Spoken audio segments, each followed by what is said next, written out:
Hello friends, Unzipping GST welcomes you. Today we will take an issue which is related to reimbursement of electricity charges when renting of immovable properties there. Although earlier we have two videos uploaded on it, and in one video we have discussed that whether electricity are services or whether it is goods, and in another video we have discussed that what will be the fate of electricity charges, whether it will be taxable under GST or not when recovered along with renting of immovable property.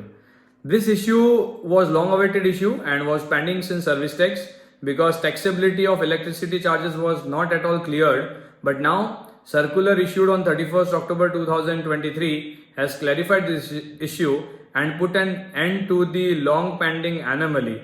It has specifically cleared that if there is bundle of services, that means if renting of immovable property and electricity charges to be recovered from the tenant both are combined service or both are bundled, then in that case the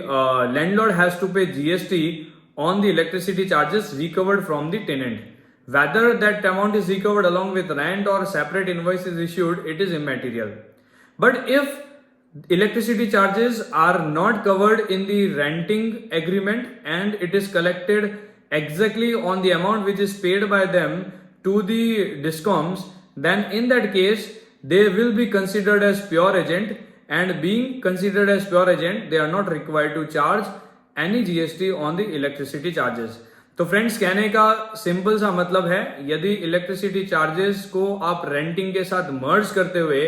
agreement execute कर रहे हैं तो in that case electricity charges जो recover किए जा रहे हैं उसके ऊपर भी जीएसटी पे करना है.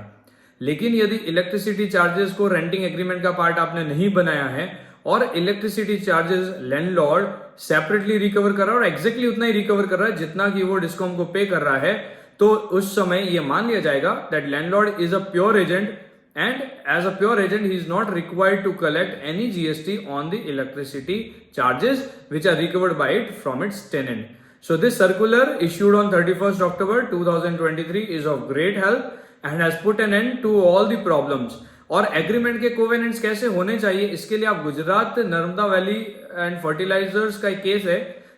विच इज डेल्ट विद इन AAR. सो उसको आप रेफर कर सकते हैं जिसमें एग्रीमेंट के क्लॉजेस को लेते हुए इलेक्ट्रिसिटी चार्जेस पे जीएसटी नहीं लगना चाहिए ऐसी बात कही है. So that can be of great help to all of you while drafting the agreement in relation to this context. Thank you very much.